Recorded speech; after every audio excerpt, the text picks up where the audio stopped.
welcome to a conversation with Sanjay Jha. He's of course been in the limelight recently, the former spokesperson of the Congress, but still a Congress leader, although a suspended one. But today, actually, my conversation with him is going to be about his book. It's a book that he's written during lockdown, so he calls it his lockdown project. The topic he's picked is also very interesting. The book is called The Great Unraveling, India After 2014. In fact, I'm holding a copy of it. And joining us is Sanjay Jha. Congratulations, Sanjay, on writing a remarkable book. I really enjoyed reading it. As I said in my tweet also, it's a very easy to read conversational style for a topic that is not a very easy topic that you've chosen. So congratulations, Sanjay. Priya, thank you very much for your kind, generous words and for inviting me to talk about the book to your audience. And I'm very happy that you enjoyed reading it. Thank you. Thank you.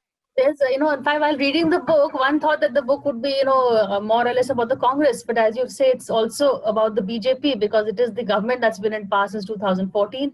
And of course, the state of the Congress that has taken place ever since the party's been defeated. I'd like to begin talking to you really about the Congress, because that's something that is, you also know, you've been there from the inside really on it. And we are talking on the aftermath of this revolt by the G23 leaders who've raised a lot of issues that you've been also talking about, the need for democracy, the need for the Congress to reinvent itself also, and to make clear where it stands on various issues like secularism, the economy. Where do you see the Congress going despite all this conversation that has taken place? Do you feel that there has been any difference has been made? Well, frankly, I think the Congress is losing precious time. Reinvention, renewal, rebirth.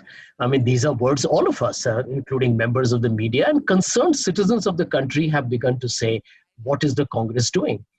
Priya, for me, the ultimate worry for the Congress party is when the BJP begins to say, we need a robust opposition. I mean, there cannot be perhaps a more visible manifestation of the kind of decline that we are facing, that your principal opponent begins to have sympathy for you. And I do believe that we are losing precious time. Every day counts in politics. And the fact that we lost in 2014, in 2019, and look at it like this, Priya, that there are several states that we have been obliterated from. And we are just in 4 states today, 2 with coalition governments, so make it 6. And the footprint of the Congress is fast diminishing across the country. So we owe it to the 12 crore voters who voted for us in 2019. And more important, I think it doesn't matter whether you win or lose, but you've got to demonstrate to the people of India that you are a party that's willing to fight.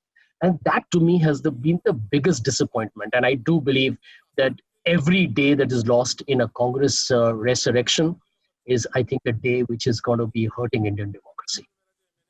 Before we go on to your book, Sanjay, a little bit about the current scenario. We are at a time where even the position of the UPA chairperson is being questioned by someone from your home state. People are saying that should Sharad Pawar take over.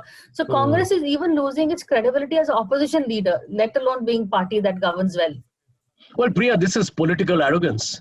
The Congress party once believed that we are the natural party of governance. So no matter what mistakes we make or the goofs we do, the people have no choice but to vote us in. Then the BJP happened, some other fronts happened. But the fact of the matter is now we are taking it for granted that we will be the principal opposition because we are the only other national alternative to the BJP. This is all hubris.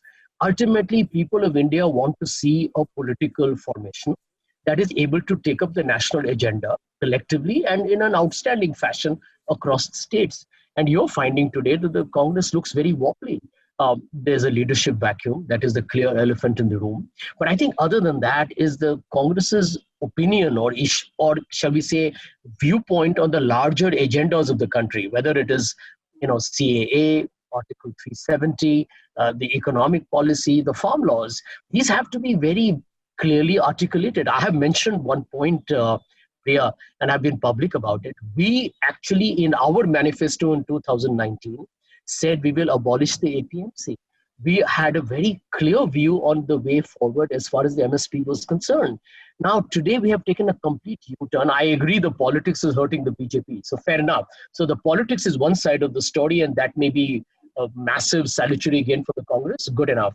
But you are doing a complete about turn on the economic policy stands that you took. So I think the party needs to be more, shall we say, crystal clear in terms of the way forward. And right now, I think people are very disillusioned with us. The communication is really the problem for the party, both in the content and the way they do it. I'll talk about the social media policy a little later, but the content, you're saying that they lost the UPA to when they could have won it. In fact, you talk about the fact that a lot of flagship schemes of the UPA now are being adopted by the Modi government. The Congress just went unnecessarily into a defensive. What I want to ask you is, was part of the reason that Rahul himself wanted to distance himself from the Manmohan Singh government, which is why the party didn't defend the government? There was a clear break between, the UPA government was fighting not just the BJP, but also the Congress, really, in that sense, in that election. Priya, you've hit the nail on the head.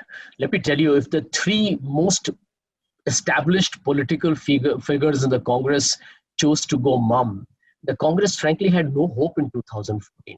Now, Dr. Manmohan Singh is never known to be a media savvy guy, so he held his multiple press conferences, but they were, pretty much standard, safe boilerplate answers that he gave.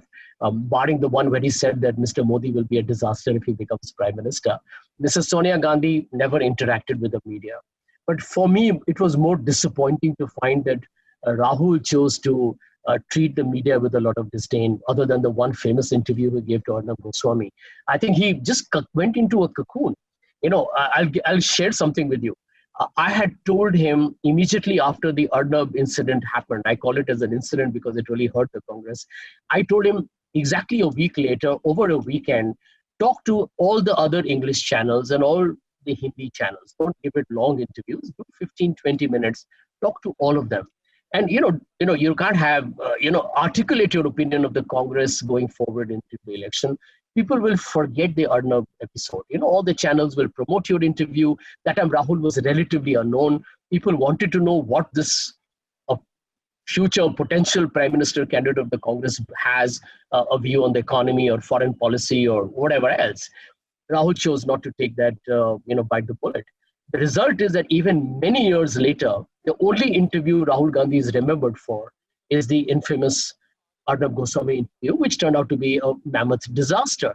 So I think, the inability of the Congress to understand political communication, the management of perception is key. And you look at Mr. Modi today, whether it's LPG cylinder, low-cost housing, water, electricity, PM Kisan, he is talking about it day in and night out, because you got to take credit, even if it's a previous government. And I want to say this very categorically. Let us not blame the BJP and Mr. Modi for taking credit. Government schemes are a continuity. Political parties may change. So today, for example, whatever Mr. Modi's schemes are, let's take the bullet train, for example. If the bullet train happens in 24, 25, and let's assume there is a UPA or a Congress government, then the Congress will do the inauguration. The Congress will take credit for the last mile. That's the nature of politics. And I don't think we should crib and complain. I think Mr. Modi has been smart. The Congress, I thought, was terribly insipid and uninspired. You say that the Congress has to learn the difference between good politics and smart politics. I think it's, and also there's an Arnab Goswami quote to you where he said that Modi needs a Machiavelli to defeat him, and Rahul, implying thereby Rahul is too decent or too good a man to take on Modi. But I would give the other argument to you that in politics, is delivery not important at all, or is advertising more important? It seems as if this advertising works better than, because Congress actually delivered. So far, Modi is mostly advertised. Well, let me tell you, the fact is you need both. You can't have a government that eradicates polio and doesn't tell the world about it. I remember being in Mumbai, and Priya, I'll share this with you. The Mumbai's got a wonderful international airport, the T2. And when it was being inaugurated, I expected either the Prime Minister or Mrs. Sonia Gandhi or somebody to be there. There was nobody from the Congress out there at all. No one. But you look at Mr. Modi, every time there is any significant milestone, he is there. And you need to understand that if the people do not know about you in a world with a short news cycle, how will they assume that you are the one who's done it?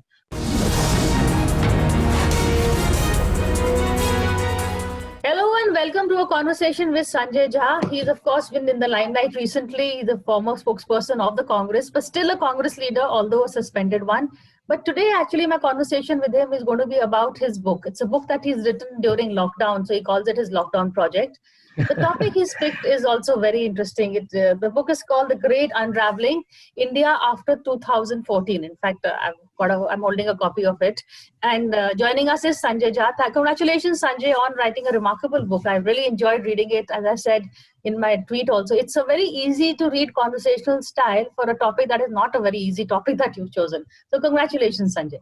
Priya, thank you very much for your kind, generous words and for inviting me to talk about the book to your audience. And I'm very happy that you enjoyed reading it. Thank you. Thank you. There's, in fact, while reading the book, one thought that the book would be, more or less about the Congress. But as you say, it's also about the BJP because it is the government that's been in power since 2014. And of course, the state of the Congress that has taken place ever since the party's been defeated. I'd like to begin talking to you really about the Congress, because that's something that is, you also know, you've been there from the inside really on it.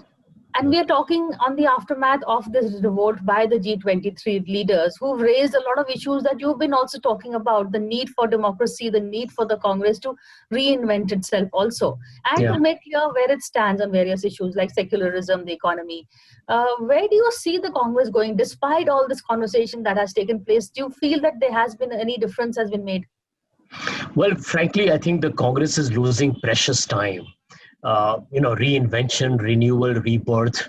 I mean, these are words all of us, including members of the media and concerned citizens of the country, have begun to say, what is the Congress doing?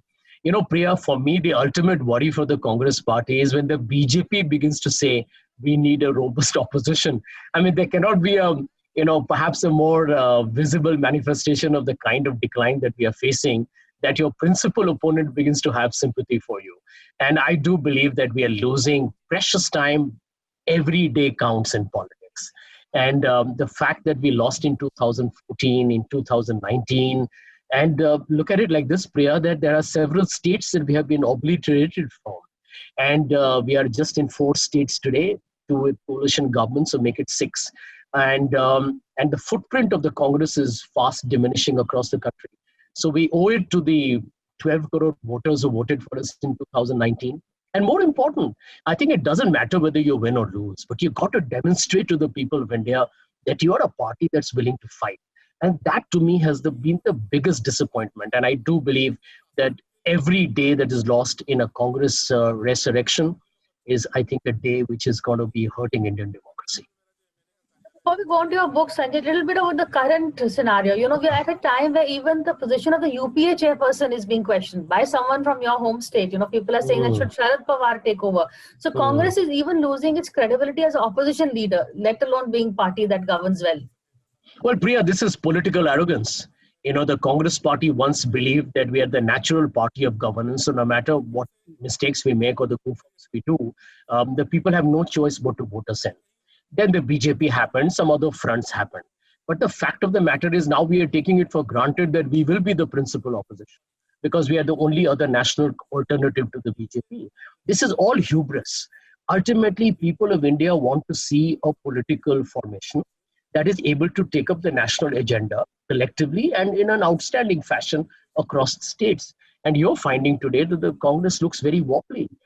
There's a leadership vacuum. That is the clear elephant in the room. But I think other than that is the Congress's opinion or shall we say viewpoint on the larger agendas of the country, whether it is CAA, Article 370, the economic policy, the farm laws. These have to be very clearly articulated. I have mentioned one point, Priya, and I've been public about it. We actually, in our manifesto in 2019, said we will abolish the APMC. We had a very clear view on the way forward as far as the MSP was concerned. Now, today we have taken a complete U-turn. I agree the politics is hurting the BJP. So fair enough. So the politics is one side of the story, and that may be a massive salutary gain for the Congress. Good enough. But you are doing a complete about turn on the economic policy stands that you took. So I think the party needs to be more, shall we say, crystal clear in terms of the way forward. And right now, I think people are very disillusioned with us. The communication is really the problem for the party, both in the content and the way they do it. I'll talk about the social media policy a little later, but the content, you saying that they lost the UPA to when they could have won it. In fact, you talk about the fact that a lot of flagship schemes of the UPA now are being adopted by the Modi government. The Congress just went unnecessarily into a defensive. What I want to ask you is, was part of the reason that Rahul himself wanted to distance himself from the Manmohan Singh government, which is why the party didn't defend the government? There was a clear break between, I mean, the UPA government was fighting not just the BJP, but also the Congress, really, in that sense, in that election. Priya, you've hit the nail on the head. Let me tell you, if the three most established political figures in the Congress chose to go mum, the Congress frankly had no hope in 2014. Now, Dr. Manmohan Singh is never known to be a media savvy guy, so he held his multiple press conferences, but they were, pretty much standard, safe boilerplate answers that he gave. Barring the one where he said that Mr. Modi will be a disaster if he becomes prime minister. Mrs. Sonia Gandhi never interacted with the media.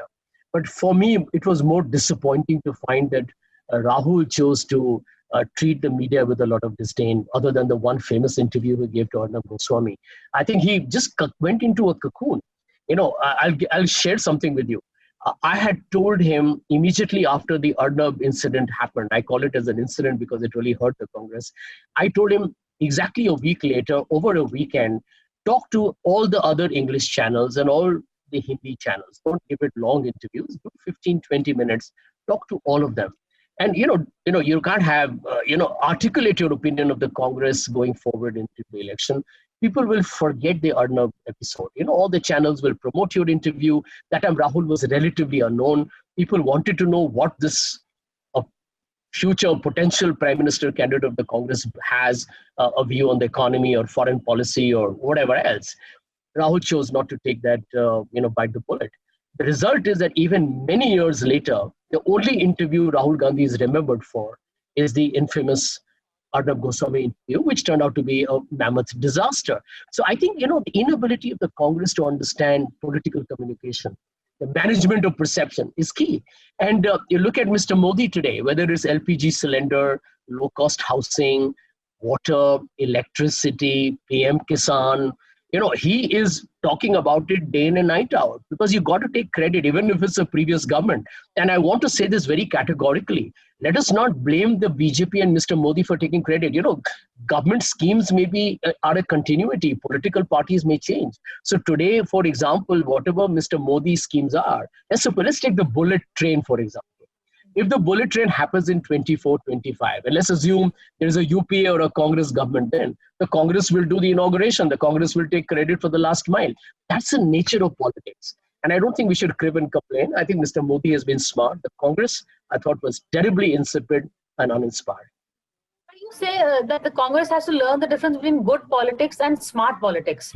I think it's, and also there's an Arnab Goswami quote to you where he said that Modi needs a Machiavelli to defeat him, and Rahul, implying thereby Rahul is too decent or too good a man to take on Modi. But I would give the other argument to you that in politics, is delivery not important at all, or is advertising more important? It seems as if this advertising works better than, because Congress actually delivered. So far, Modi is mostly advertised. Well, let me tell you, the fact is you need both. You can't have a government that eradicates polio and doesn't tell the world about it. I remember being in Mumbai, and Priya, I'll share this with you. The Mumbai's got a wonderful international airport, the T2. And when it was being inaugurated, I expected either the Prime Minister or Mrs. Sonia Gandhi or somebody to be there. There was nobody from the Congress out there at all. No one. But you look at Mr. Modi, every time there is any significant milestone, he is there. And you need to understand that if the people do not know about you in a world with a short news cycle, how will they assume that you are the one who's done it? So I in fact gave a suggestion to Rahul Gandhi once, and I do hope he watches this program because he'll remember this.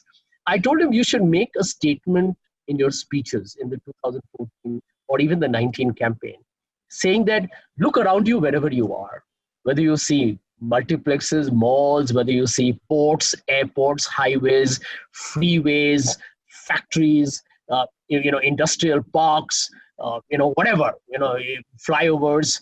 Ask yourself, has this been built in the last couple of years? And the people would have understood that these are all Congress infrastructure or Congress-led urban development or rural projects. He never did that. And I believe that you're right. If you don't talk about your achievements, forget it. And in today's world, I will repeat it again and again. Communication is the key. And I don't think Congress understands the C of communication. That is true. And when they do communicate, they do it in the wrong placement. I'm talking about the incident in your book where they put a Narega hoarding right, I think, in Breach Candy area. It didn't really go down well with the people over there. Absolutely. I mean, Breach Candy is an affluent South Mumbai neighborhood. And you know how a lot of people who are affluent, even upper middle class India, believes that helping the poor or those in the borderline of marginal existence is a dole, is charitable economics, and I'm paying the taxes, somebody else gets a benefit. This is the hard reality, and it's not just India, it's all over the world. Everyone looks at their own selfish needs, and I think these things clearly boomerang. Yeah. But also the art of communicating. You also write that the social media boom, Congress, we all know they missed the curve really. And at a time when Randeep Surjewala asked you to take over the social media, why did you say no? Well, I'll tell you one thing, Priya. I was stunned because I thought Divya was doing a good job. And I got a call from Randeep suddenly out of the blue in the middle of the night. Randeep has been a good friend. And he took me into confidence. He said, listen, if you're okay, then I'll get Rahul Gandhi to give you a call and let's just kind of formalize everything. And I was like, why would you do that? I think Divya is doing a good one. And suddenly 5 months before putting me on the job, I thought we'll just kind of make a lot of people in the social media team wonder what was going on. And personally, if I felt there was somebody incompetent out there, I would have bitten the bullet without wasting any time. But the fact that I thought Divya was being done in, and Congress has always got, Priya, this problem. If you do well, somebody's going to come and jam your trip. In the Congress, I'm telling you that crab culture is prevalent. And I was disappointed because I said, hey, listen, you're in the opposition. You've been on the losing side for a long time. This is not the time about one-upmanship, Hang it together, fight it. If you win 2019, let everybody get a benefit of the spoils. But, this is the Congress. And I'm happy I rejected that because I do believe that, it's unfair if you take on a position just because you get a, political profile. But part of the social media campaign run by Divya, who's not really a Congress, diehard Congress. I mean, even you've come in midway through, but at least you understand some of the issues that are grappling. For her, it was more the, being frivolous, being smart, being, she appealed to the youth. I think that Rahul's tweets did have a sense of impishness that did appeal to a lot of people. It was politics with a difference. But the content is also what people were missing, which I think was not there in the messaging of the Congress. Yeah, that's a valid point, and I do agree with that. I'll give you one example. I had told Divya this many times. I don't know, she might agree or disagree publicly when she hears this. I told Divya, you must make, like Washington Post does on Donald Trump, you must make a complete laundry list of all the things Mr. Modi has said during the campaign since 2013, perhaps, but he's contradicted himself, or which is factually not established. So that, every time Mr. Modi makes a statement which is totally off the curve, you actually have a repository of information to point out that Mr. Modi is actually bluffing India. You never did that. These are basics. These are basics, elementary stuff that you do in politics. And she said, yeah, we will do it. But the Congress never went down to actually executing that. But I'll agree with you. But one reason why perhaps I was even reluctant to take up the position, because in the Congress, you don't get the freedom to do the things you want to do. So I'm by nature, as you can read in my book, very independent minded. And I believe it would be very claustrophobic for me to work on head of social media, which was so critical, I believe, in 2019. If I had Randeep telling me, don't say this, or if I had Rahul's office saying, can we do it this way? And if I didn't agree with that, frankly speaking, I would have quit within weeks. So that is the problem for some of us who are very independent minded. And if we don't get the freedom to operate, I don't think we're going to take up the assignment. That's the system you signed up for. Even in the BJP, I don't think any of the tweets that Amit Malviya or anybody puts up is exactly what he wants. There's always someone who will tell them what to do. That's the way these parties work. Well, I think this needs to change. One of the things, Priya, that we have taken too much for granted is the fact that just because the Supreme Commander says this is how it should be done. But no leader knows everything. I believe that Rohan Gupta knows more about social media than Rahul Gandhi does. I believe that Randeep Surjewala knows more about television communication than maybe Sonia Gandhi does. So you got to learn to listen to people who are specialized, who have specialized expertise in the area, or who have the wherewithal to comment on those issues. So this is one of the challenges in the Congress. And I'll tell you the difference between the BJP and the Congress. In the BJP, you find spokespersons say whatever they like because they know that the party actually takes their support. They kind of back them in a crisis. They don't let their teams down. In the Congress, the culture is remarkably different. Spokespersons are very nervous that if I say something that the high command doesn't like, I may be disciplined, I may be punished, I may be even removed from the job. So we are a lot more tentative, cautious, circumspect. The BJP is a lot more aggressive and bullish. So even if BJP spokespersons, spread fake news, they know that they're going to be backed up. And just before we take a break, there's a difference. The BJP, I know for a fact, every morning they're given literally handouts of what to say, points to raise. The Congress also, I knew, began that when Surjewala came in. I don't know what's happening now, but talking points are given because you have to stick to the party line also. That discipline is necessary.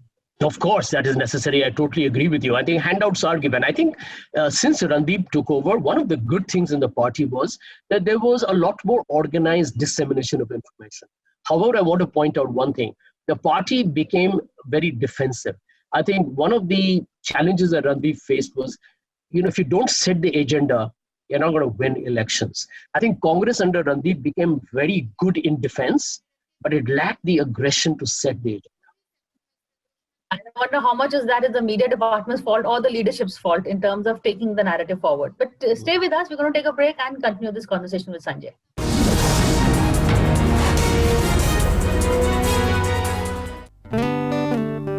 Bado, bado, bado mere sang.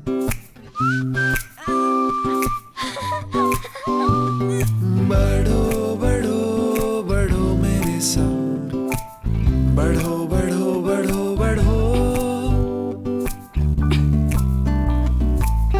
कुछ इसी तरह बच्चों के साथ साथ बढ़ते हैं LIC के चिल्ड्रंस प्लान्स, जो दे आकर्षक भुगतान बच्चों की हर बढ़ती अवस्था में।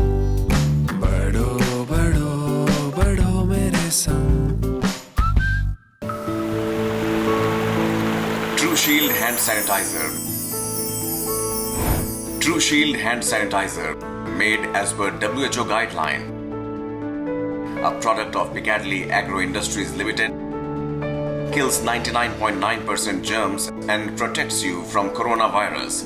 For sales and inquiries, please contact 999-61-23411. Email trueshield@piccadilly.com, alcoplus@piccadilly.com.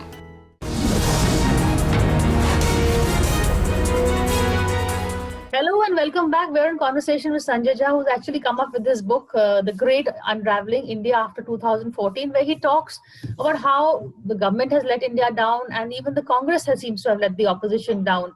And to continue our conversation, before we move on to the BJP, Sanjay, you also, I remember reading from your thing that, in terms of whenever the spokesperson would speak in the evening, they used to get feedback from a very unlikely source, Priyanka Gandhi.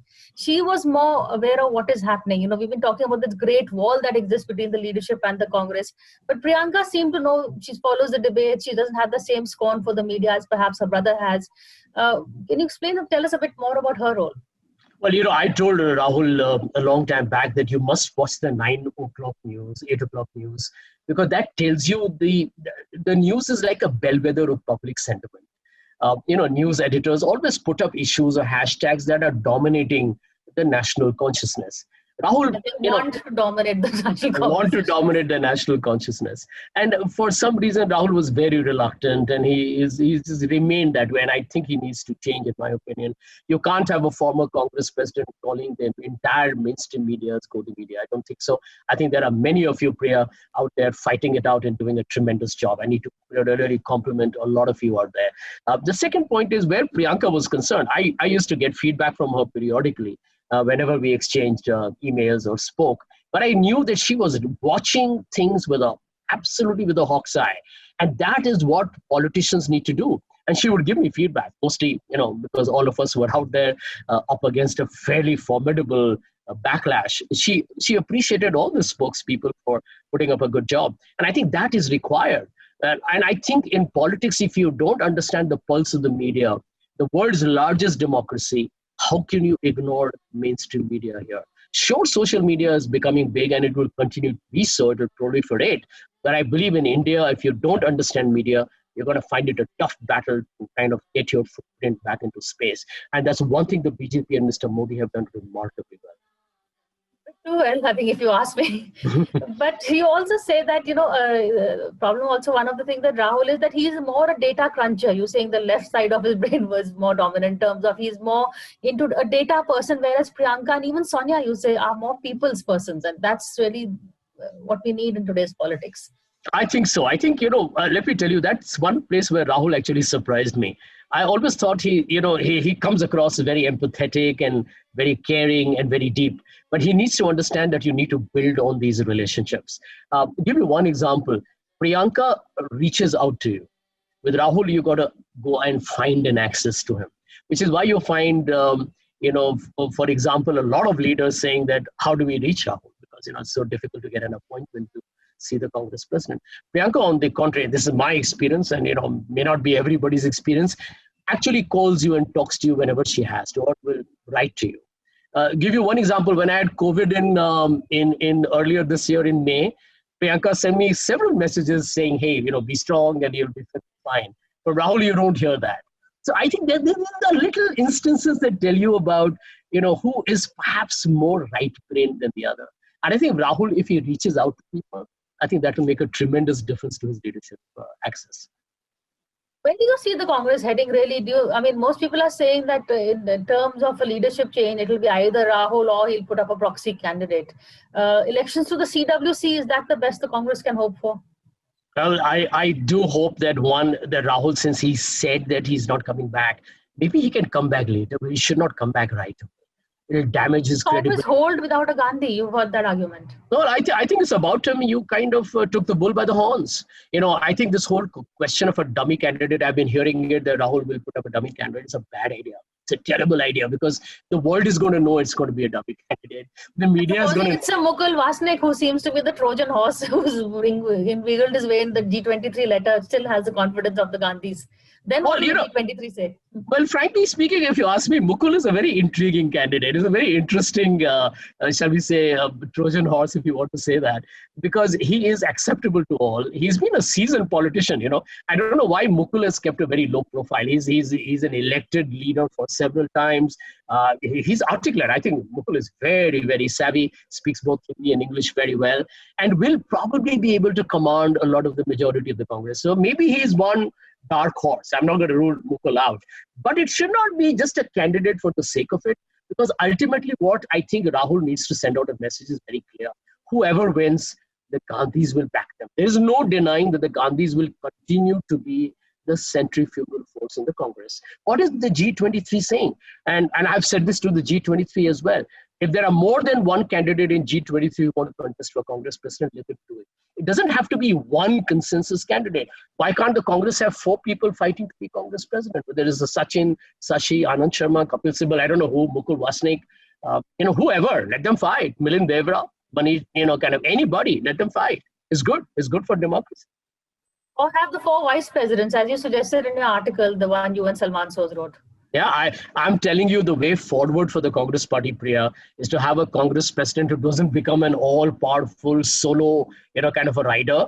You need actually 4 vice presidents. East needs focus. West needs a different direction. South has a different politics. North is crucial because that's where the whole cowbird has gone against you. So I think the Congress needs to change its org structure. I keep hearing this boring argument. We have this constitution that allows, well, change the damn constitution. Amended. What's the big deal, I think we have become far too fossilized and the Congress party really needs to kind of shake out that slumber and get a little more active. You're suggesting is a democratic solution, but unfortunately politics are becoming more into dictatorial, more presidential. Prime Minister Modi needs someone who's not battling a power struggle within, not battling 4 vice presidents, but someone who's at least short of his own position. Won't that be detrimental? Well, let me tell you something that, the more democratic you become, the more voices you will have. I'll give you one example. Rahul does not talk to the media, and a lot of people agree that he's the de facto Congress president anyway. I don't think that's much of speculation there. So the question is today, if you had a Congress president or a vice president who was giving lengthy interviews on the farm bills to your channel, to various channels in English and Hindi. You had some vice president talking about issues in Odisha, somebody was battling it out in Northeast. That's how you create multiple voices. How can one man cover all? Now think about it, Priya. You have one Rahul Gandhi against a Narendra Modi, while Narendra Modi is himself been a prime minister, successful prime minister for 2 terms already. Then he has a JP Nadda, then he has a Nitin Gadkari, then he has an Amit Shah. Who other than Rahul Gandhi is considered to be the real voice of the Congress? None. It is an asymmetrical battle.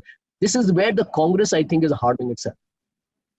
Fair enough. We're just totally out of time, but one quick question on where do you see the next 3 years in terms of Prime Minister Modi? Do you think that he is going to carry on despite the economy, despite the, you speak about the wars with situation with China? In fact, there's an own epilogue where you talk about where the Congress, how the government is faltering. But yet, do you see him continuing?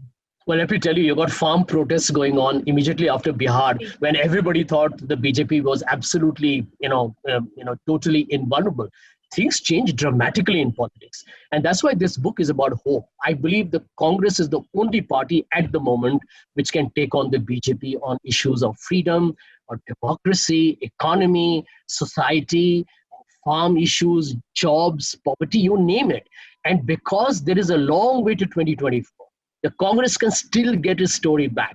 By the way, let me tell you something. I remember in 2011, when I began to appear for the Congress, people within the Congress had not cared for Narendra Modi or the BJP. Even after the Anna Hazare agitation, I remember the numbers were 180, 182 in these, opinion polls that, various magazines did. It changed the moment Narendra Modi came into the game. So if the Congress really has got the hunger and the ambition, the story can still be remarkably different in 2024. I know right now Mr. Modi looks unstoppable, but things can change, and they can change very quickly. Thank you, Sanjay, for having this conversation, and also congratulations on your book. I hope it starts the conversation going, a conversation that really needs to be had, both in the opposition and also, I think, within the government. But thank you for this. Thank you very much for inviting me. Thank you.